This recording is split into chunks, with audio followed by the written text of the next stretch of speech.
Sa mga maiinit na balita ngayong tanghali. Ikalawang civilian mission ng atin ito coalition naging matagumpay at payapa sa kabila ng tangkang pangaharang ng mga barko ng China.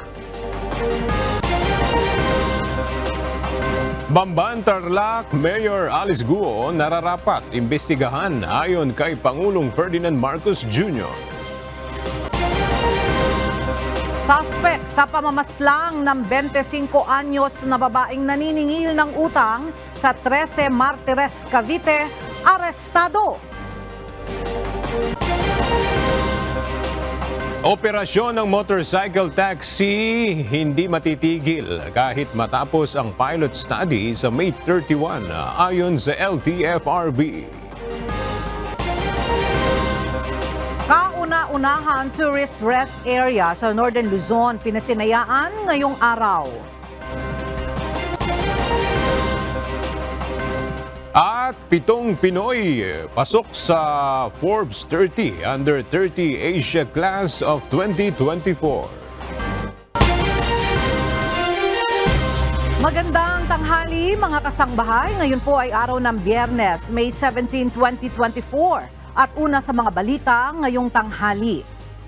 Nakabalik na ng matagumpay at payapa ang lahat ng mga sumama sa ikalawang civilian mission ng Pilipinas sa Bajo de Masinloc.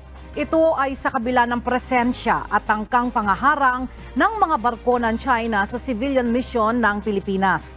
Matagumpay na naihatid ng grupo sa mga kababayan nating mangingisda sa Bajo de Masinloc ang tulong na krudo at pagkain. Muli namang iginiit ng atin ito coalition na hindi nila layong hamunin ang China, kundi nais lamang nilang ipakita na bahagi ng teritoryo ng Pilipinas sa Bajo de Masinloc.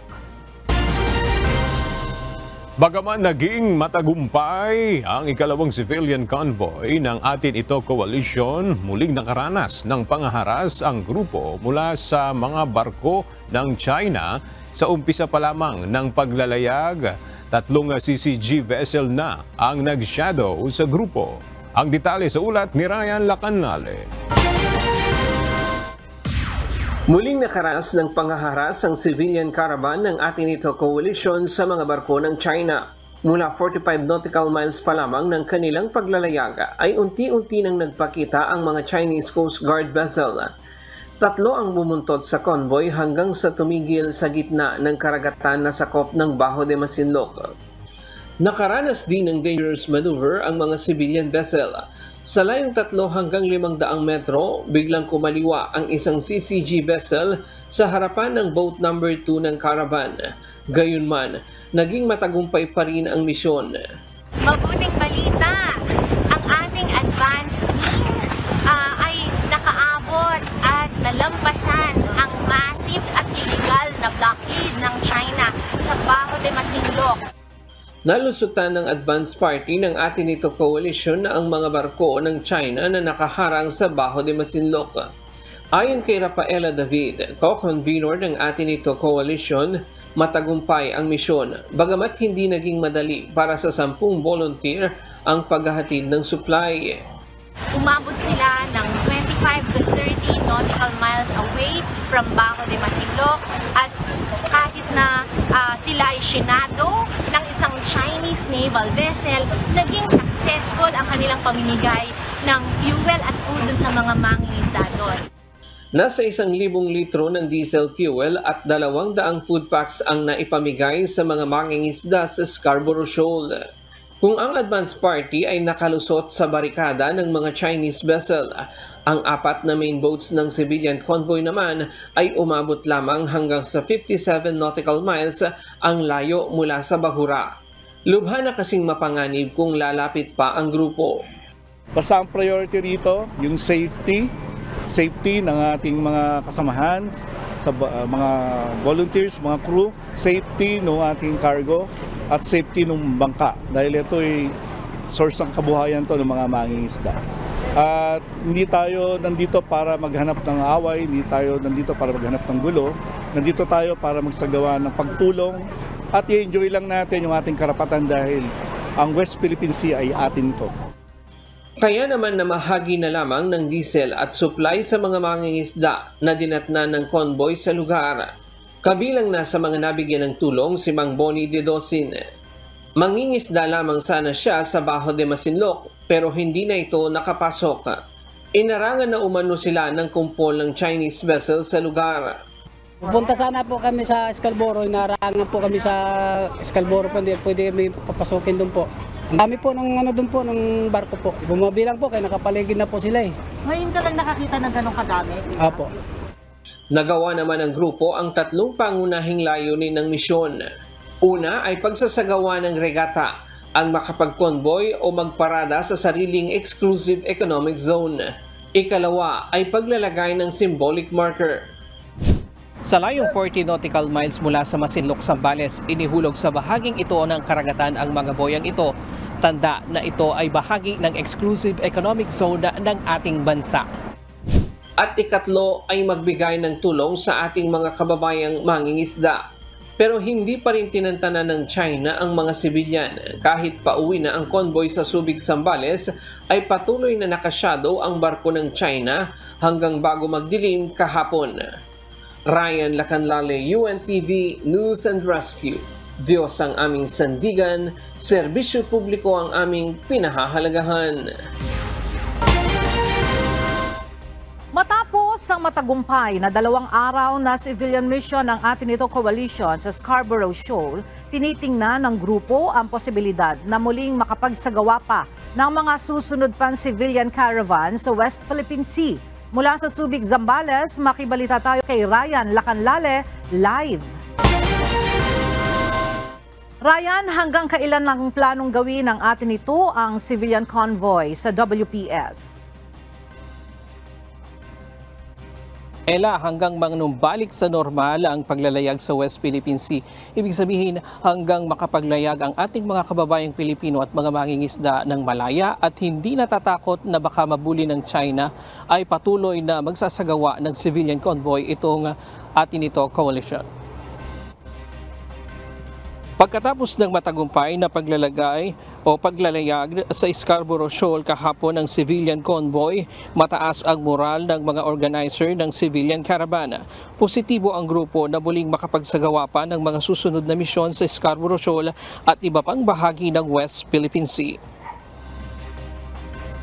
Well, sabi nga natin, we want to regularize and normalize civilian access in the West Philippine Sea. So dapat nga, hindi ito controversial, dapat regular na nagagawa ng kundi natin mamamayan sa sarili nating karagatan. So hopefully, meron pang susunod at susunod pang mga mission.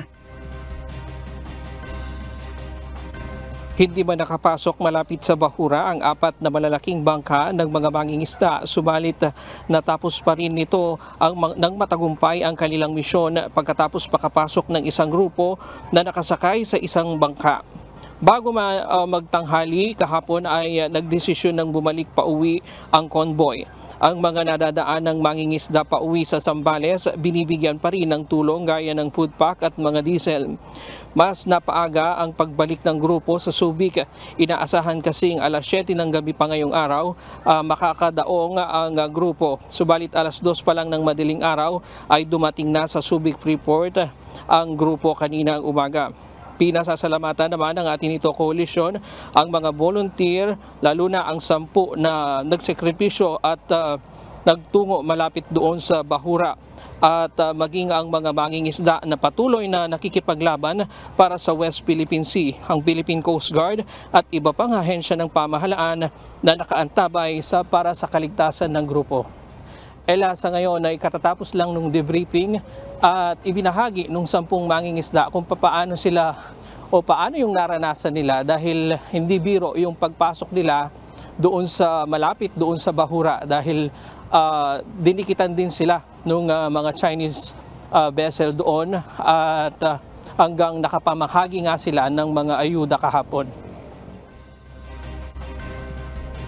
Alright, Yan muna ang maraming latest mula salamat. dito sa... Okay, Ryan, maraming salamat sa iyong pag-uulat.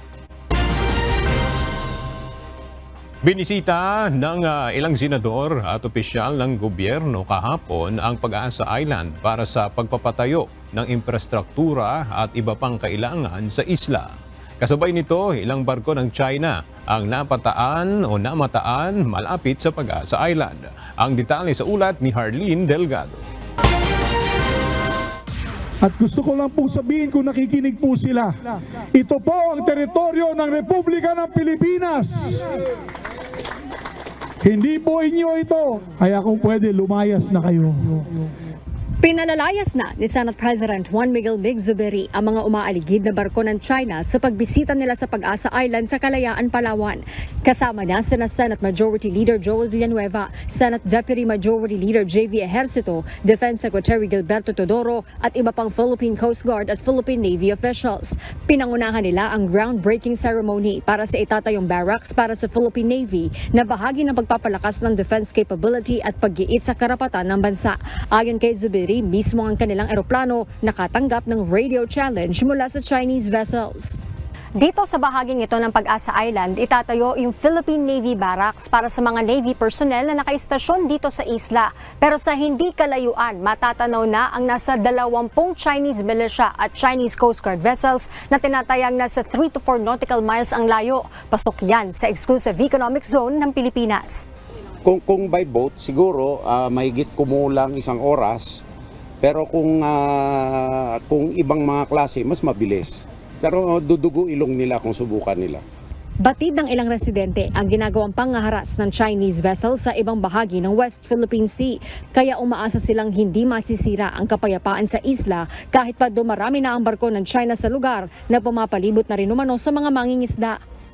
Pag may mga mangingisda po, binobisinahan din po nila.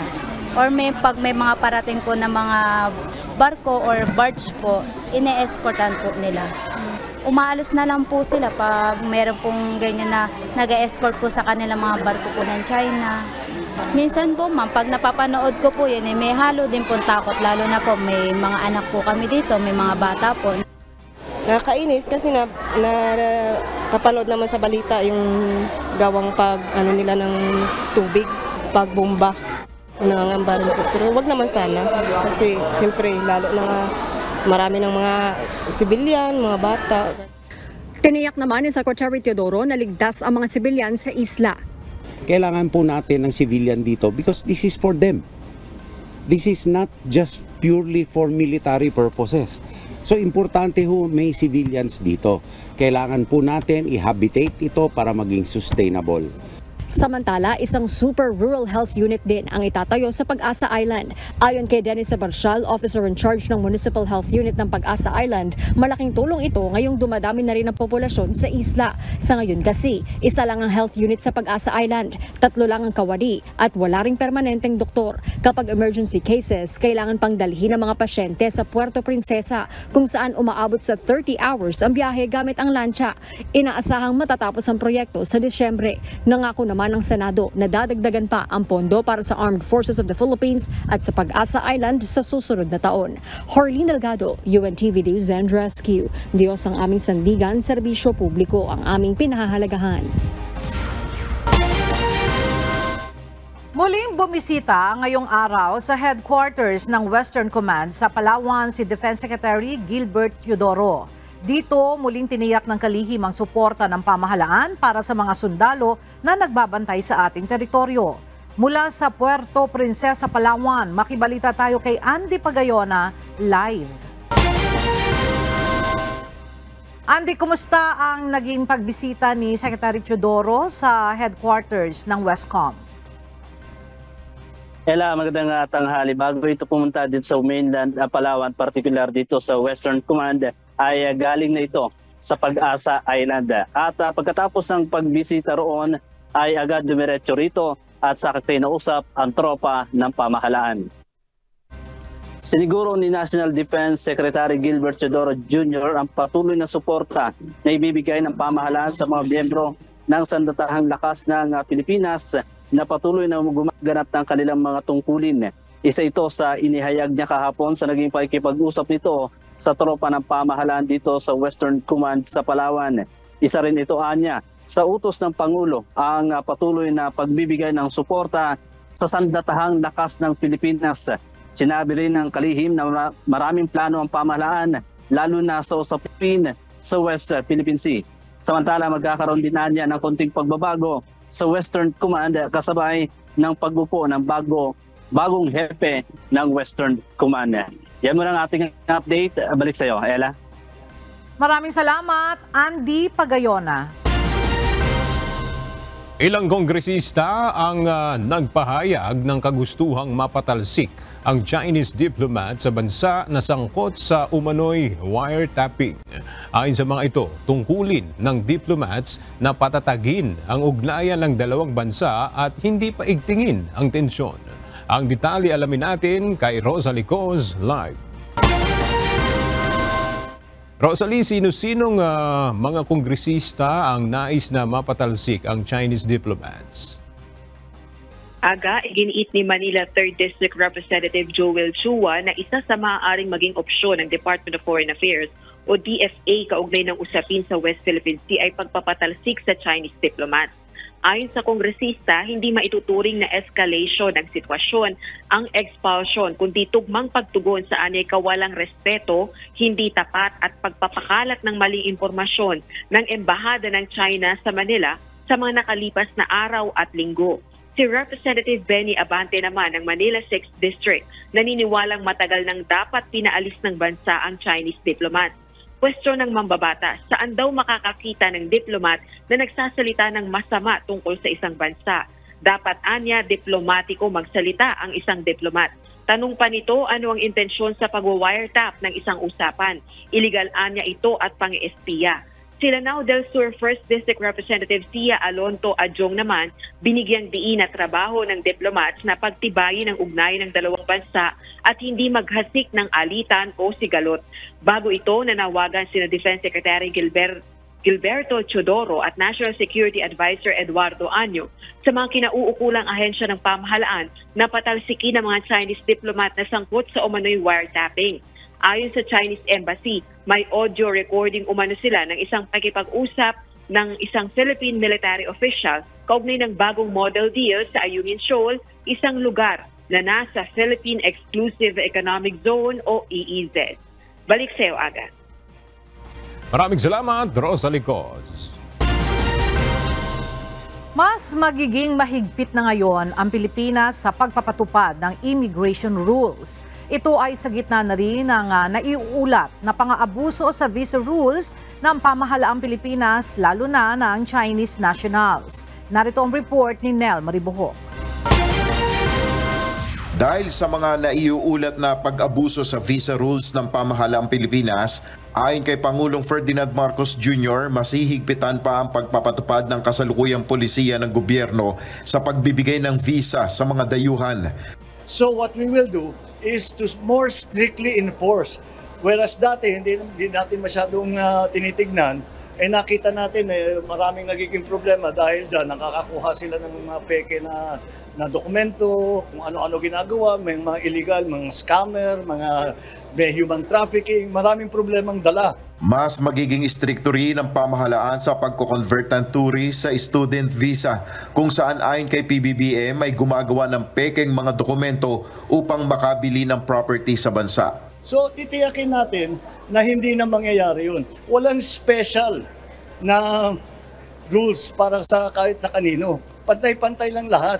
Pero gagandahan namin ang enforcement doon sa examination, doon sa mga nag-a-apply ng visa o doon sa mga nagko-convert doon sa tourist visa ng student visa at yung mga bumibili ng lupa dahil nagtatanggap sila na Pilipino sila. Una nang sinabi ni Department of Foreign Affairs o DFA Undersecretary Gary Domingo na bumubuo na sila ng stricter visa policy. Ito ay matapos ang instansya na maraming visa applicants na mula sa China ang nagsusumite ng pekeng mga dokumento na ito naman ay hindi tinanggap o na-denied na ng DFA. Nel Maribohok, UNTV News and Rescue. Diyos ang aming sandigan, serbisyo publiko ang aming pinahalagahan. May nakikitang dahilan si Pangulong Ferdinand Marcos Jr. upang ituloy ang investigasyon kay Banban Tarlac Mayor Alice Guo. Ayon kay PBBM, partikular na dapat imbestigahan din dito ang citizenship ng alkalde. Nagbabalik si Nel Maribohok. Wala nakakakilalang politiko ng Tarlac kay Bamban Mayor Alice Guo. Ito ay ayon kay Pangulong Ferdinand Marcos Jr. nang tanungin sa isang ambush interview ukol sa investigasyon ng Senado sa alkalde. Kilala ko lahat ng mga tiga-Tarlac na politiko eh. Walang may kilala sa kanya. Kaya nagtataka kami kung saan nanggaling ito, bakit ganito ito, hindi namin malaman. Dagdag pa ni Pangulong Marcos, matagal na ring iniimbestigahan si Mayor Guo. Well, matagal na namin iniimbestigahan yan, kaya naman nahuli yan eh. Dahil rinid natin yung sa Banban at nakita natin yan, nakita yung mga dokumento, nakine-question ngayon natin yan kung talagang totoo itong mga ito at saka paano siya tumakbo ng mayor. Kaugnay nito, ayon kay PBBM, dapat pang mabusising mabuti ang citizenship ng alkalde. So kasabay ng sa Bureau of Immigration, pati siguro may mag-question na ng kanyang citizenship. Yun, lahat i-imbestigahan natin yun. Kasama ang investigasyon ng mga hearing na ginagawa ng Senado. Na-question sa Senado ang nationality ni Mayor Guo matapos maugnay ang pangalan ng alkalde sa Philippine Offshore Gaming Operations na kamakailan ay ni-raid ng mga otoridad. Nel Maribuhok, UNTV News and Rescue, Diyos ang aming sandigan, serbisyo publiko ang aming pinahalagahan. Mahigit 4.2 milyong Pilipinong botante ang hindi na makakaboto sa darating na 2025 elections. Karamihan sa maalis na botante ay mga bigong makaboto sa dalawang magkasunod na halalan. Mayroon ding nasa 1,829 na individual ang excluded o hindi kasama sa boboto ayon sa utos ng korte. Habang ang ibang dahilan ng pagka-deactivate ng botante ay dahil sa failure to validate at loss of Filipino citizenship. Pinakamalaki ang bilang ng hindi na makakaboto o na disenfranchise sa Region 4A o Calabarzon, sinundan ng Region 3 o Central Luzon, habang pinakamababa naman sa Cordillera Autonomous Region. Bilang bahagi ng hakbang ng administrasyon na mapalakas ang industriya ng turismo, pinangunahan ni Pangulong Ferdinand Marcos Jr. ang inaugurasyon ng kauna-unahang Tourist Rest Area o TRA sa Pagudpod, Ilocos Norte. Mula sa Pagudpod, Ilocos Norte, naroroon ang ating kasama na si Nel Maribuhok live. Nel, ano-ano ang mga maiaalok na mga pasilidad ng Tourist Rest Area na yan? At ito ba ay libre? Saga, ang Tourist Rest Area o TRA may magsisilbing lugar kung saan makikita mga produktong Pinoy na maaaring mabili ng mga turista. Makikita sa TRA, ang Tourist Information and Assistance Center, may restrooms rin para sa mga PWD at senior citizen, breastfeeding station, at charging at workstation na may internet connection. Siyempre, rest area. Tinatarget rin na magkaroon ng automated teller machine o ATM dito. Dining area at pasalubong center. Libre itong ma-access ng mga turista. Mismong si Pangulong Ferdinand Marcos Jr. ang nanguna ng inaugurasyon ng kauna-unahan TRA sa Northern Luzon na nandito nga sa Pagudpod, Ilocos Norte. Bukod sa TRA dito sa Pagudpod, may 8 pang tourist rest area na itinayo sa Rojas, Palawan, Dawis, Bohol, Medellin, Moabal, Carmen at Carcar City sa Cebu, Manolo, Fortich sa Bukidnon at Samal Island sa Davao del Norte. Ang TRA program ay konsepto ng Department of Tourism kasama ang Tourism Infrastructure and Enterprise Zone Authority o TIESA. Pangunahing layo nito na mas mapaganda ang experience ng mga turista sa iba't ibang tourist destination ng bansa at mapalakas ang industriya ng turismo. Yan muna ang ating update. Balik sa Iwaga. Maraming salamat, Nel Maribuhok. May nakikitang magandang solusyon ang pamahalaan upang mapababa ang presyo ng bigas. Ayon kay Pangulong Ferdinand Marcos Jr., batay na rin sa pag-uusap ng dalawang kapulungan ng Kongreso kung mas magiging malaki ang papel ng gobyerno sa importasyon ng bigas, posibleng mapababa nito ang halaga ng bigas sa merkado. Binigyan din ni PBBM na isi-certify niya bilang urgent bill ang panukalang amyenda sa Rice Tarification Law. Actually, masi-certify talaga yan. Ngunit meron na maging magandang usapan ng House at saka ang Senado, nakahanap na kami ng solusyon para makapag-import ang gobyerno para kaya natin pababain. Pagka mataas ang presyo ng bigas, magbibitaw tayo ng bigas, magbibenta tayo ng mababa para sumunod ang merkado. Inihayag ni Pangulong Ferdinand Marcos Jr. na plano ng kanyang administrasyon na pasiglahin ang ekonomiya sa Northern Mindanao at gawing leading agricultural hub ng bansa. Ayon sa Pangulo, nakapaloob ang planong pagpapalakas sa rehiyon sa tinatawag na Northern Mindanao Regional Development Plan ng 2023 hanggang 2028. Pagtutuunan ng pansin sa programa ang pagpapalago ng agrikultura, kaya ipinatupad ang mga proyektong irigasyon sa rehiyon. Hangad po nito na gawing globally competitive at leading agricultural hub, major industrial tourism, trade center ang buong Region 10. Binigyan din ni Pangulong Ferdinand Marcos Jr. na wala siyang planong buwagin ang National Task Force to End Local Communist Armed Conflict o NTF-ELCAC. Ayon kay Pangulong Marcos Jr., marami nang nagawa ang task force, lalo sa pagbibigay ng tulong sa mga sumusuko o nagbabalik loob sa gobyerno na mga rebelde. At marami pa anyang trabaho na dapat na tapusin ng NTF-ELCAC. No, hindi namin i-abolish ang NTF-ELCAC. Tatapusin namin kasi mayroon pa yata iilan na barangay na hindi pa natapos. May ilan pa na mga returnees na hindi pa nabigyan ng tulong. Inianunsyo ng Office of the Transportation Security na pinapayagan na ang pagdadala ng extension cord o power strip sa hand carry baggage ng mga pasaherong sasakay ng eroplano. Base sa anunsyo ng OTS, ipinatutupad ang bagong polisiya habang nagsasagawa pa sila ng review sa listahan ng mga prohibited items sa aircraft. Epektibo ang bagong polisiya mula pa noong Miyerkules, May 15. Ayon sa OTS, may ilang pasahero ang nagrereklamo kaugnay sa pagbabawal ng pagdadala ng extension cord at power strip sa eroplano. Kaya naman, minabuti ng ahensya at ng DOTR na payagan ang pagdadala nito sa hand carry baggage ng mga pasahero.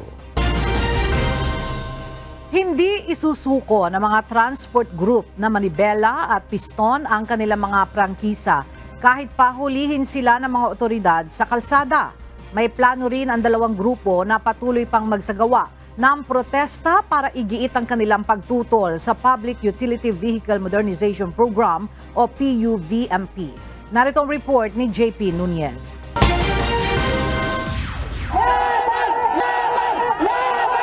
Nakahanda ng lumaban sa mga otoridad ang mga tsuper at operator ng mga tradisyonal na jeep na hindi pumasok sa franchise consolidation. Ayon sa kanila, hindi sila papayag na mahuli sa daan at kunin sa kanila ang kanilang mga jeep at ma-impound ng gobyerno. Naniniwala ang mga ito na hindi pwedeng basta lang kanselahin ang bisa ng kanilang mga prangkisa. Hindi po namin ibibigay yun. Hindi po namin ibibigay dahil sa amin naman po yun. Ang sa kanila naman, pang-iipit lang sa amin. Eh bakit naman po kami iipitin? Tatanggalan nila kami ng hanap buhay. Darating ang panahon, sir, na hulihan, lalaban na po talaga kami. Hindi lang lalaban, sir, kung hindi namin kung saan patungo. Hindi namin ibibigay ang aming lisensya. Hindi namin ibibigay ang aming jeep. Kasi sir, sa totoo lang, hindi kami kolorom talaga. Kagaya nga po na sinabi ng aming chairman, hindi kami kolorom. Sila po mismo ang gumawa na maging kolorom kami. Ayon sa mga transport group na Manibela at Piston, inaalisan ng hanap buhay ng gobyerno ang mga tsuper at operator ng jeep, gayong sila dapat ang nagbibigay ng hanap buhay sa mga ito. Hindi pa sila nakontento. Tinanggalan na nga nila kami ng prangkisa, kukunin pa nila yung jeep. Tuloy-tuloy po ang pamamasada, ang paginitan nila, yung sinasabi nilang totoong kolorom. Ito, may mga prangkisa, sila ang nagtanggal, sila ang dahilan kung bakit naging kolorom. Pumasok kami sa hanap buhay, wala pa sila dyan, may mga prangkisa na kami. Tinanggal nila, mga baboy sila, binaboy nila ang sektor ng transportasyon. Kahapon sinabayan ng Manibela at Piston ng transport strike ang unang araw ng panguhuli ng Land Transportation Franchising and Regulatory Board o LTFRB sa mga unconsolidated jeepney. Kinalampag ng mga miyembro ng dalawang grupo ang harapan ng opisina ng LTFRB sa East Avenue, Quezon City. Sigaw pa rin ng mga grupo ang pagbasura sa Public Utility Vehicle Modernization Program o PUVMP at pagbabalik ng 5 taong bisa ng prangkisa. Ayon sa Manibela, hindi pa natatapos ang kanilang protesta kahapon dahil posible pa silang magplano ng iba pang mga protesta depende sa init ng kanilang mga kasamahan para tutulan ang programa ng pamahalaan. JP Nunez, UNTV, News and Rescue. Diyos ang aming sandigan, serbisyo publiko ang aming pinahahalagahan. Umaapila ngayon ang Department of Transportation sa mga operator ng mga pampasaherong jeep na hindi nakapag-comply sa franchise consolidation na huwag nang ipasada ang kanilang mga jeep para na rin sa kapakanan ng mga driver. Ito ay dahil sa mga parusang ipapataw sa oras na mahuli ang jeep na itinuturing ng kolorum. Samantala, matapos ang franchise consolidation, isusunod na ng DOTR ang route rationalization plan na bahagi pa rin ng PUB modernization program. Narito ang report ni Bernard Dadis. So I think it's just right na hindi na po dapat pumasada yung mga hindi na-consolidate. Ito po ay responsibilidad ng operator sa kanyang driver po. Ngayong tapos na ang grace period para sa deadline ng franchise consolidation. Nakikiusap ang Department of Transportation sa operator ng mga pampasaherong jeep na bigong makapag-comply sa franchise consolidation na wag nang ipasada ang kanilang mga unit. Ayon kay Transportation Undersecretary Andy Ortega, marapat lamang na wag nang ipasada pa ang mga unconsolidated na jeep dahil tiyak na ang driver lamang ang mapeperwisyo dito. It is fair and right for the operators. Kasi ang operators ang mga pamiyari na sasakyan to be fair to their drivers. Huwag na po nilang ipasada yung kanilang sasakyan dahil hindi lamang ang operator po ang magkakaproblema. Malaki po ang fine yan sa mga jeep na kolorum. That's 50,000 pesos. Ma-impound pa yung sasakyan mo ng isang buwan, no? Pero yung driver po mismo na pumapasada sa isang sasakyan na walang karapatan, aabot po ng 1 taon isususpend yung lisensya ng driver. At 1 taon po yun na walang hanap buhay. Para sa DOTR, sapat na ang mga palugit at panahong ibinigay sa mga PUB operator upang mag-comply sa hinihingi ng gobyerno. Ayon pa kay Yusek Ortega, kung tutuusin ay nagawa na rin ng pamahalaan ang lahat ng paraan upang makausap at maipaunawa sa Piston at Manibela ang kahalagahan ng PUB modernization. Ngunit sadyang tutol ang mga ito sa programa. Siguro it's transparent to say na wala na po naging usapin dahil nga talagang nagdi-disagree na sila sa programa ng gobyerno. Ngunit if they will attempt or they would like us to still talk in things that would for whatever reason improve further, maybe the program, the relationship, and nandito lang naman po ang DOTR at LTFRB to all parts ng transportation sector po. Sa ngayon ay nakapagsumiti na anya ang DOTR ng komento ukol sa petisyong inihain ng Piston at hinihintay na lamang ang pinal na desisyon ng Korte Suprema. Samantala ngayong tapos na ang franchise consolidation, sunod ng sisimulan ng DOTR ang gagawing route rationalization plan na maaari pang tumagal ng 2 taon. Ang pinaka-importanting step after the consolidation, yung tinatawag po natin ng route rationalization or yung LPTRP. Ito po yung tulungan ng bawat LGU with LTFRB and DOTR na ma-finalize at malaman eksakto kung ano po yung mga numero ng mga units na papasada sa bawat ruta. Ifa-finalize pa po yan sa City Council or Municipal Council. Then after that, that's like maybe a 2-year thing pa po yun. Sa oras na matapos ang route rationalization, dito pa lamang uumpisahan ng gobyerno ang pag-acquire ng mga bagong unit ng jeep na maaari rin tumagal ng higit 2 taon. Dahil dito muling iginit ng Transportation Department na hindi agaran ang gagawing pagpapalit ng mga modernong unit ng mga jeep. Bernard Dadis, UNTV News and Rescue. Diyos ang aming sandigan, serbisyo publiko ang aming pinahalagahan. Nilinaw ngayon ng Land Transportation Franchising and Regulatory Board o LTFRB na hindi matitigil ang operasyon ng motorcycle taxi kahit pa matapos na ang pilot study nito sa katapusan ng Mayo. Pero ayon sa LTFRB, wala munang madadagdag sa unit sa Metro Manila habang wala pang batas na sasaklaw dito. Mula sa Quezon City, alamin natin ang detalye kay JP Nunez live. JP, ano ba ang resulta nitong pilot study na isinagawa tungkol sa operasyon ng mga motorcycle taxi? Ella, ayon sa LTFRB, yung kanilang naisumite, ang laman nun ay yung pag-aaral sa rekomendasyon kung ilang mga motorcycle taxi yung dapat tumakbo sa kalsada. At kasama din dun sa rekomendasyon na kanilang isinumite sa Kamara ay yung kung anong klaseng mga motorsiklo yung dapat gamitin ng mga rider na papasok sa motorcycle taxi. Nilinaw nga ng Land Transportation Franchising and Regulatory Board o LTFRB na hindi mapuputol ang operasyon ng mga motorcycle taxi.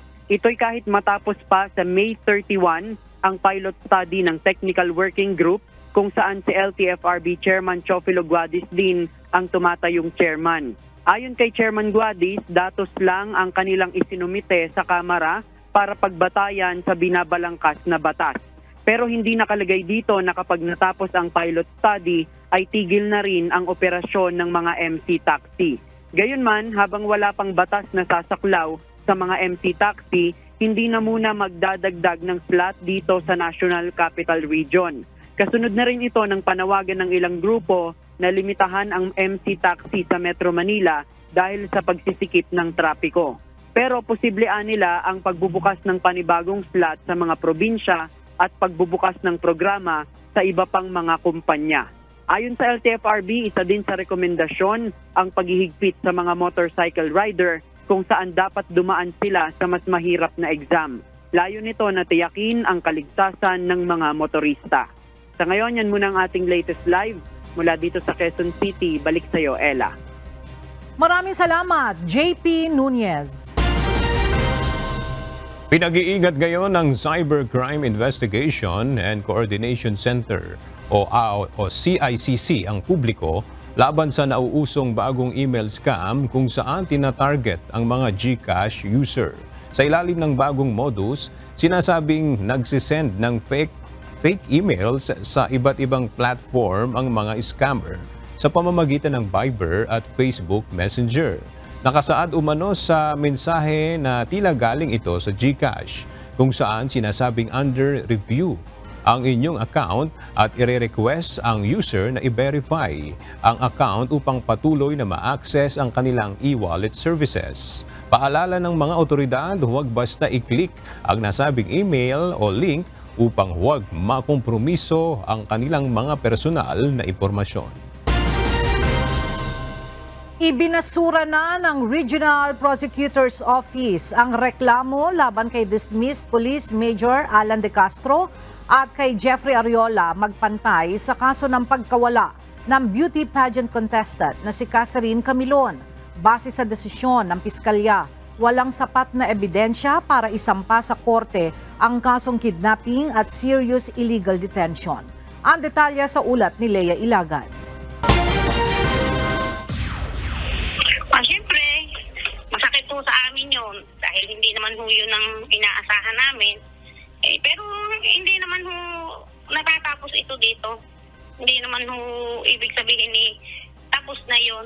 Hindi ho mawawalo ng pag-asa. Hindi sapat ang ebidensya ng Philippine National Police na magpapatunay na may kinalaman sina dismissed Police Major Alan De Castro at umano'y driver nito na si Jeffrey Ariola magpantay sa kaso ng pagkawala ng beauty pageant contestant na si Catherine Camilon. Sa desisyon ng Regional Prosecutor's Office, Ipinunto ng piskal na hindi napatunayan na si De Castro at Magpantay ay kabilang sa mga lalaking umano'y bumubuhat sa sugatang katawan ni Camilon sa paglilipat dito mula sa Nissan Juke patungo sa pulang CRV. Wala ding naisumiting ebidensya na magpapatunay na magkasabwat sina Magpantay at De Castro para isagawa ang krimen. Kwestiyon din ng piskalya kung bakit walang nakuhang sample ng dugo sa CRV gayong sinabi ng witness na nakita niyang duguan si Catherine ng isakay sa naturang sasakyan. At dahil posibleng nalinis na ang sasakyan, hindi rin aniya kapanipaniwalang may maiiwang strand ng buhok ni Catherine sa loob ng CRV. Hindi rin umano sapat ang ebidensya sa reklamong kidnapping ang sensitibong larawan ni De Castro at Camilon na isinumite ng PNP. Dahil dito, ibinasura ng piskalya ang reklamo laban kina De Castro at Magpantay. So doon po nagsentro yung pagkakadismiss po na yung conspiracy, yung principle po ng conspiracy ay hindi po napatunayan. Ang ibig sabihin po, ang konsepto po kasi ng conspiracy ay dalawa o mahigit pa sa dalawang tao po ay nag-agree po na mag-commit po sila ng krimen at nagdesisyon po sila na i-commit po itong krimen. Doon po umiikot po yung conspiracy theory po. Ayon kay PNP Public Information Office Chief Police Colonel Jean Fajardo, maghahain ng motion for reconsideration ang PNP Calabarzon para iapila ang naging desisyon ng piskalya kaugnay sa reklamo. They will be exhausting all available legal remedies available to us to possibly file a motion for reconsideration and or petition for review before the Department of Justice because they believe they presented all the necessary evidence to prove the connection of Mr. De Castro and Mr. Magpantay in the continued disappearance of Ms. Camilon on October 12, 2023 po. Ang pamilya ni Catherine, bagamat nasaktan sa desisyon, ay patuloy na nagtitiwala sa susunod na hakbang ng PNP. Nandoon ho ang tiwala pero siyempre masasabi din ho namin na hindi sapat dahil ganito nga yung naging resulta na hindi ko ho alam ma'am dahil ang kagaya ho namin kami patuloy na naasa Bagamat mahigit kalahating taon ang nawawala si Catherine, umaasa pa rin ang ina nito na si Nanay Rose na buhay pa ang kanyang anak. Oo, bilang ina, hindi ko kahit kailan, hindi ko talaga isa sa puso na ang aking anak ay wala na. Hanggat hindi ko siya nakikita, hanggat wala ko kaming nalalaman kung ano ba talaga sa puso ko. Hindi ko ilalagay na wala na siya. Hanggang ngayon ako patuloy na naasa. Gano'n man ho kahirap sa isip, sa puso na araw-araw wala kaming alam. Pero ako'y patuloy na naasa. Si Catherine ay huling nakita noong Oktubre sa isang mall sa Lemery, Batangas. Si De Castro naman ay nauna nang inalis sa serbisyo noong Enero dahil sa isyu ng imoralidad. Leia Ilagan, UNTV, News and Rescue. Diyos ang aming sandigan, serbisyo publiko ang aming pinahahalagahan. Naaresto na ng mga pulis ang suspect na pumatay sa isang 25 anyos na babae na naniningil ng pautang sa 13 Martires sa Cavite. Ayon sa pulisya, nadakip kahapon sa EDSA Pasay City ang suspect na si Wilson, 35 anyos. Base sa impormasyong ibinahagi ng pulisya, nagkaroon ng pagtatalo ang suspect at ang biktima nang maningil ito ng pautang na nauwi sa pagpaslang sa biktima na isinilid pa sa icebox. Inamin naman ng suspect sa kanyang asawa ang krimen na nagawa, kaya't agad ring nakipag-ugnayan ang kanyang asawa sa pulisya. Dismiss ng House Committee on Ethics and Privileges ang reklamong habitual absences sa Kamara na inihain laban kay Davao del Norte Representative Pantaleon Alvarez. Samantala, ang complainant na si Tagum City Mayor Ray Uy nais na mapatalsik sa Kamara si Congressman Alvarez dahil sa anya'y hindi katanggap-tanggap nitong asal bilang public servant. Ang detalye sa ulat ni Rosalie Coz. Pinagwalang bahala na ng House Committee on Ethics and Privileges ang reklamo laban kay Davao del Norte Representative Pantaleon Alvarez na paulit-ulit na pagliban umano sa committee hearings at plenary sessions. Ito ay matapos pumalya ang kampo ng complainant o mga nagreklamo na maglabas ng ebidensya kaugnay nito. Isa ito sa mga naging desisyon ng House panel sa ginawang pagdinig sa ethics complaint. Dumalo si Congressman Alvarez sa pagdinig, subalit hindi na ito humarap sa media. For the continuous absences, the members resolved today that we able to dismiss that just because lack of evidence. Kasi yung ebidensya lang naman nila doon is the statement of one of the colleagues here na nanawagan na mag-duty sa dito sa Congress. And then there is no specific or very concrete documents on how many absences. Ipagpapatuloy naman ng komite ang pagdinig sa Lunes, May 20 upang tukuyin kung may batayan ang complaint na disorderly behavior ng kongresista bunsod ng mga kontrobersyal na pahayag dito sa isang rally sa Tagum City. Nilinaw din ng chairperson ng komite na wala sa kanilang jurisdiksyon ang mga reklamong inciting to sedition at libel na pawang may kriminal na aspeto. Posible namang magkaroon ng desisyon ng komite kaugnay ng reklamo kay Alvarez sa susunod na linggo. But then this committee agreed, no, kung makaya, kasi siniday na tayo by Thursday, so wala na kaming session until July, no, sa SUNA, before the SUNA. So we are looking na kung makaya, so we will work to have our committee reports before mag-break ang Congress. We're still looking for other evidences that will be presented by the complainants, no. So, by Monday, binigyan namin ng pagkakataon until Tuesday to really be able to wrap up the investigation.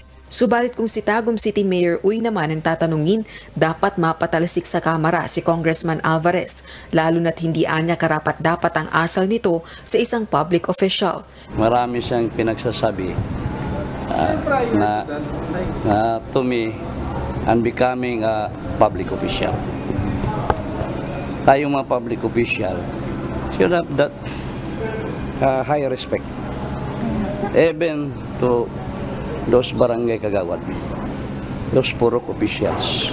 Sa ilalim ng panuntunan ng House of Representatives, posibleng humarap sa pagpapaalaala o matinding babala, 60 araw na suspensyon o pagpapatalsik sa Kamara ang sinumang miyembrong mahatulang guilty sa paglabag sa Code of Conduct at Disorderly Behavior.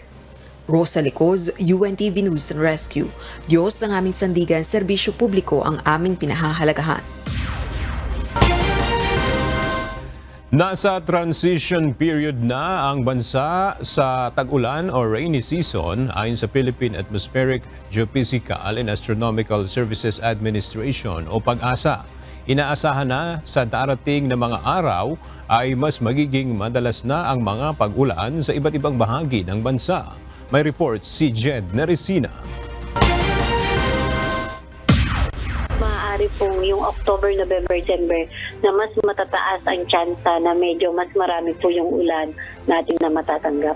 Malalakas na pag-ulan. Ito ang inaasahang maranasan sa bansa pagdating ng buwan na Oktubre ayon sa PAGASA. Paliwanag ng Climate Monitoring and Prediction Section Chief ng PAGASA na si Annalisa Solis, sa third quarter ng taon inaasahan ng La Nina kasabay ng kasagsagan ng hanging habagat o southwest monsoon, kaya posibleng mararanasan ang malalakas na mga pag-ulan hanggang Disyembre.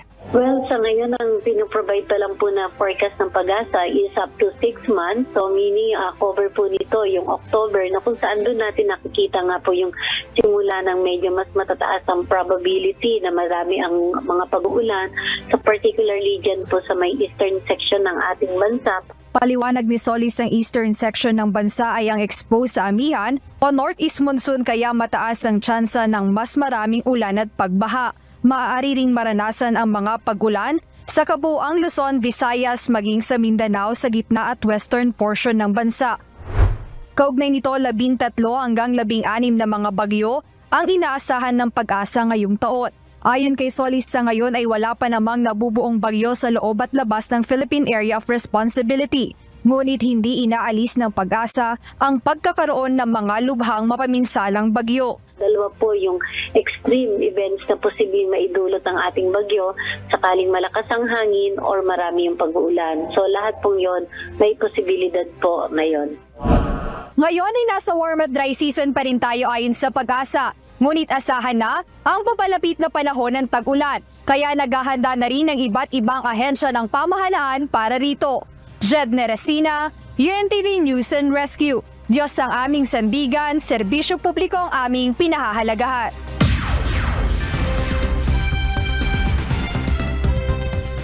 Kinasuhan na ng attempted murder ang suspect sa pamamaril kay Slovak Prime Minister Robert Fico. Nagtamo ng matinding sugat ang politician dahil sa pinaniniwalaang politically motivated na pag-atake. Hindi pa pinangalanan ng mga otoridad ang gunman, subalit batay sa ulat, 71 taong gulang ito mula sa bayan ng Levise. Posible ring maharap ito sa habang buhay na pagkakabilanggo. Nasa stable ng kondisyon si Fico pagkatapos sumailalim sa ilang oras na surgery. Nagbigay ng update sa media ang Slovak's president na si Peter Pellegrini. Of course, the situation is now still very critical. And in front of the Prime Minister are now really very difficult hours and days. And, you know, it was a very personal discussion about how he feels, and that I am very happy that he survived. I told him that we stand behind him and we think about him and we're sending him a lot of energy. Nangako ng bagong era ng alyansang China at Russia sina Presidents Xi Jinping at Vladimir Putin. Pumirma ang dalawa ng joint statement kaugnay nito at ipinroklama ang oposisyon sa Estados Unidos kaugnay ng iba't ibang issue sa seguridad. Kabilang na ang issue sa Taiwan, Ukraine, North Korea at iba pa. Ang dalawang bansa ang pinakamaigting na karibal ng Amerika. Sinalubong ni Xi si Putin sa labas ng Great Hall of the People sa Beijing at ginawaran ng 21 gun salute. Nasa China si Putin para sa isang state visit. Nakuha ng video ang pagbangga ng isang truck sa Clark Memorial Bridge sa Louisville, Kentucky, USA. Kita sa dashcam ang pag-iwas ng paparating na pickup truck sa isang nakaparadang sasakyan bago tuluyang mag-crash sa semi-truck.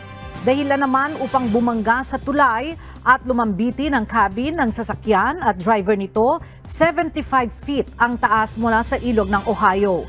Nailigtas naman ng firefighters and drivers sa pamamagitan ng isang aerial ladder at pulley.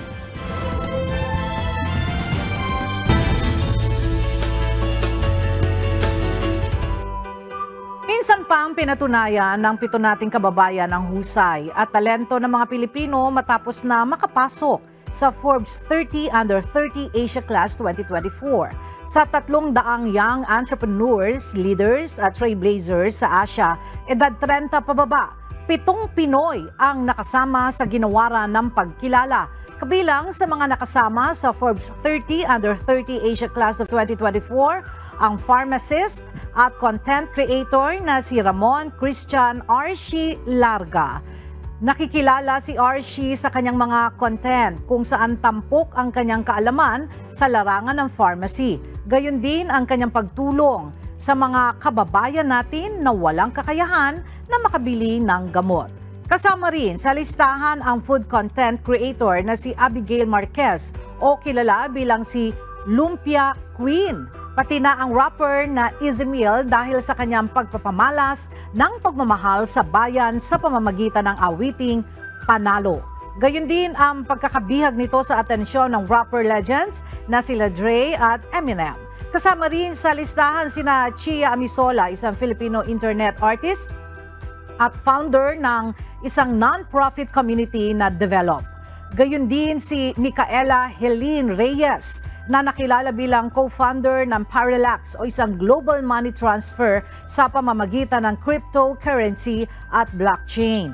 At pati na ang multi-talented Philippine artist na si Joshua Serafin. Ang 300 personalities na nakapasok sa listahan ng Forbes ay mula sa 4,000 candidates na dumaan sa evaluation ng Forbes team at panel ng independent judges.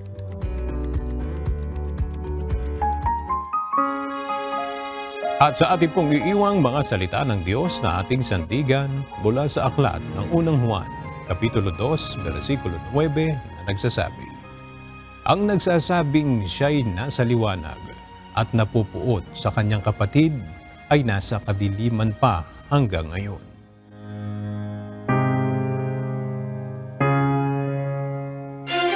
At yan ang mga balitang aming tinutukan at inaksyonan dahil sa aming pagbabalita, una ang pagkalinga sa kapwa. UNTV-C News, may balita saan mang panig ng daigdig. At dito sa UNTV, Diyos ang aming sandigan, serbisyo publiko ang aming pinahahalagahan.